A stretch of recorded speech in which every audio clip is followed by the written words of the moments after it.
अस्सलाम वालेकुम friends, defence updates में पाकिस्तान एयरफोर्स में 50 JF-17 थंडर ब्लॉक 3 तैयारों की मौजूदगी की खबर पर बात करेंगे। नॉर्वे की यूक्रेन में मिसाइल्स और अनमैन्ड सिस्टम्स की तैयारी से मुताल्लिक कॉन्ट्रैक्ट, चीन समेत दीगर अहम बैन अवी दिफाई खबरें भी इस वीडियो में शामिल हुई। So let's start.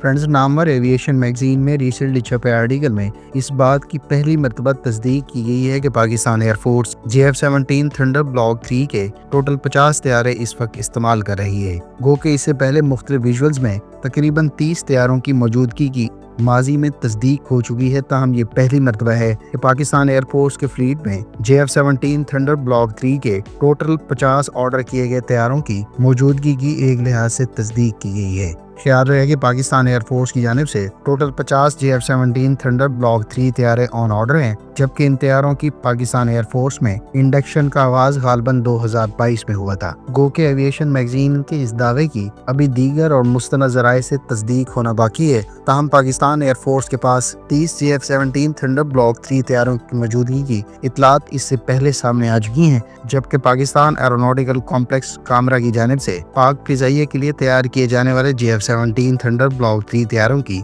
आज़रबैजान को फराहमी से मुतालिक इतलात सामने आई थी और पाकिस्तान एयरफोर्स के बारे में उस वक्त रिपोर्ट सामने आई थी कि पाक फिजाइया को गालबन ऑर्डर किए जाने वाले 50 JF-17 थंडर तैयारों में से कुछ तैयारे ताखीर से डिलीवर होंगे, क्योंकि इनमें से कुछ एयरक्राफ्ट अर्जेंट बेसिस पर आज़रबैजान को प्रोवाइड किए जाने हैं। याद रहे कि रीसेंट रिपोर्ट्स के मुताबिक आज़रबैजान पाकिस्तान से 40 JF-17 थंडर ब्लॉक 3 तैयारे ऑर्डर कर चुके हैं, जिसकी डिलीवरीज उसे मरहलावार बहुत जल्द शुरू होने की तवक्को है। JF-17 थंडर ब्लॉक 3 इब्तदाई ब्लॉक 1 और ब्लॉक 2 तैयारों से एडवांस कैपेबिलिटीज प्रोवाइड करते हैं, जिसमें खास तौर पर PN-15 very long range air to air missile की इंटीग्रेशन, इसके अलावा active electronically scanned array radar और इंटीग्रेटेड इलेक्ट्रॉनिक वारफेयर सिस्टम्स के अलावा पायलट के लिए हेलमेट माउंटेड डिस्प्ले सिस्टम काबिल जिक्र है। फ्रेंड्स, नॉर्वेजियन कंपनी कॉन्सबर्ग ने यूक्रेनियन इंडस्ट्रियल पार्टनर्स के साथ एग्रीमेंट साइन की है, जिसके तहत ये कंपनी यूक्रेन में अनमैन्ड सरफेस वेसल्स और एयर डिफेंस मिसाइल्स को प्रोड्यूस करेंगी। ये बात कॉन्सबर्ग के प्रेसिडेंट ने अपने रीसेंट यूक्रेनियन कैपिटल के विजिट के दौरान कही है, जिसमें कॉन्सबर्ग ने बुनियादी तौर पर 2 यूक्रेनियन कंपनियों के साथ MOU साइन किए है, जिसका बुनियादी मकसद low cost high volume missiles for air defence systems और अनमैन्ड सरफेस वेसल्स दोनों ममालिक की कोलैबोरेशन से यूक्रेन में तैयार किए जाएंगे। ख्याल रहे कि यूक्रेन पहले ही अमेरिका और नॉर्वे के मुश्तरका तौर पर तैयार करदा NSM surface to air missile system को इस्तेमाल करता है, जबकि ये मिसाइल्स भी यकीनी तौर पर इसी सिस्टम के लिए अब यूक्रेन में मकामी सतह पर तैयार किए जाएंगे। दूसरी जानिब यूक्रेनियन नेवी के लिए अनमैन्ड सरफेस वेसल तैयार की जाएंगी और ये ड्रोन बोट्स बुनियादी तौर पर कॉन्सबर्ग के तैयार करदा प्रोटेक्टेड वेपन स्टेशन सिस्टम्स का भी इस्तेमाल करेंगी। ख्याल रहे कि national advance surface to air missile system अमरीकी साफ़ा AMRAAM और AIM-9 air to air missile को सरफेस टू एयर मकासद के लिए इस्तेमाल करता है और ये सिस्टम बड़ी तादाद में अमेरिका और नॉर्वे की जानिब से हालिया जंग के दौरान यूक्रेन को प्रोवाइड किए गए हैं।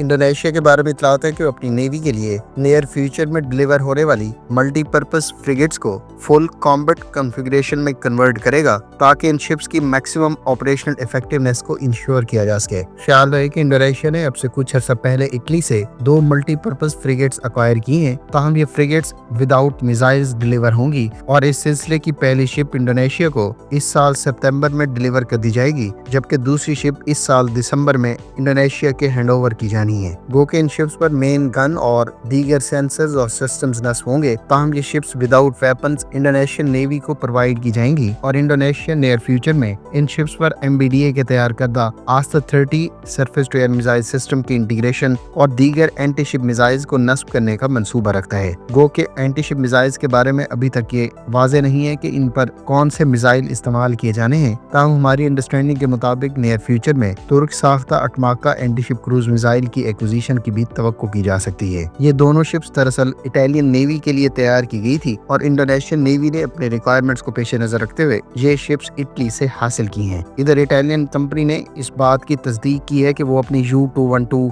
सबमरीन्स भी इंडोनेशियन नेवी को ऑफर कर चुकी है और ये एडवांस कन्वेंशनल सबमरीन इससे पहले इटालियन नेवी के लिए तैयार की गई थी। ताहम इंडोनेशियन नेवी की टोटल 12 सबमरीन की रिक्वायरमेंट्स को पेश नजर रखते हुए इटालियन कंपनी की जानिब से ये सबमरीन्स भी इंडोनेशिया को ऑफर करवाई गई हैं।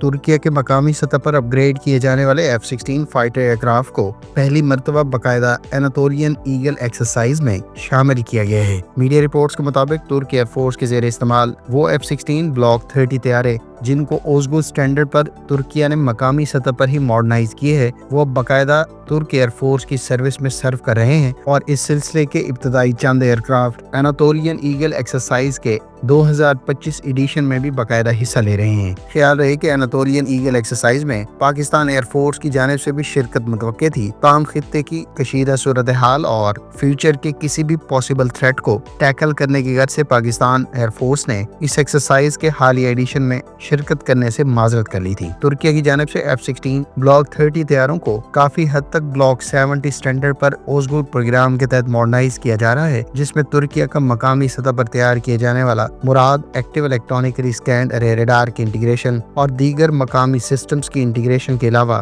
फ्यूचर में इन तैयारों पर तुर्की के मकामी सतह पर तैयार किए जाने वाले एयर टू एयर मिसाइल्स की इंटीग्रेशन इस अपग्रेड प्रोग्राम में प्लान है। फ्रांस चीन के KJ-600 carrier borne early warning and control aircraft को पहली मर्तबा क्लियर विजुअल में देखा गया है, जो इस बात की तस्दीक करता है कि यह तैयारा अब प्रोटोटाइप की एडवांस स्टेजेस पर है और इसे नियर फ्यूचर में इब्तदाई सीरियल प्रोडक्शन में दाखिल किया जा सकता है। ख्याल रहे कि चीन ने KJ-600 अपनी फ्यूजियान एयरक्राफ्ट कैरियर के लिए खास तौर पर डिजाइन और डेवलप किए हैं और इसे नियर फ्यूचर में फ्यूजियान एयरक्राफ्ट कैरियर पर बाकायदा डिप्लॉय किया जाएगा। KJ-600 चाइनीज नेवी के लिए उसी किस्म के रोल में सर्व करेगा जो इससे पहले अमेरिका अपने E-2 हॉक-आई को अपनी एयरक्राफ्ट कैरियर पर इस्तेमाल करने के लिए गुज़श्ता काफी अरसे से यूटिलाइज कर रहा है। KJ-600 भी बुनियादी तौर पर चीन की बढ़ती airborne early warning and control aircraft systems की फ्यूचर में सर्विस में इंडक्शन की कोशिश है, जिसके तहत कई तरह के मकामी वेपन्स और सिस्टम्स मरहलावार नेवी और एयरफोर्स में इंडक्ट किए जा रहे हैं। दूसरी जानिब चीन KJ-3000 के नाम से भी highly advanced airborne early warning and control aircraft तैयार कर रहा है, जो उसके wide 20 heavy cargo transport aircraft पर बेस्ड है। बरतानिया के F-35B स्टेल्थ एयरक्राफ्ट को, जिसे अब से चंद रोज पहले हंगामी सूरत हाल का सामना करते हुए मजबूरन एक इंडियन एयरपोर्ट पर लैंड करना पड़ा था, उसके पायलट और बरतानिया की एयरफोर्स ने इस तैयारे को हैंगर में मूव करने के हवाले से इनकार कर दिया है। F-35B पर इस्तेमाल की जाने वाली एडवांस्ड और सोफिस्टिकेटेड टेक्नोलॉजीज को पेश नजर रखते हुए जहां बरतानवी एयरफोर्स के इसको फ्लाई करने वाले पायलट ने इब्तदाई तौर पर इस तैयारे को छोड़ने से मुतालिक इनकार कर दिया था, वहीं अब रीसेंट रिपोर्ट्स के मुताबिक इंडियन हुकाम की जानिब से इस तैयारे को हैंगर में मूव करने के हवाले से पेशकश को भी मुस्तरद कर दिया गया है। फ्रेंड्स, ये थी आज की डिफेंस अपडेट्स। उम्मीद है इस वीडियो से आपकी मालूमात में इजाफा होगा। मिलते हैं नेक्स्ट वीडियो के साथ। अपनी दुआ में याद रखिएगा। अल्लाह हाफिज। पाकिस्तान जिंदाबाद।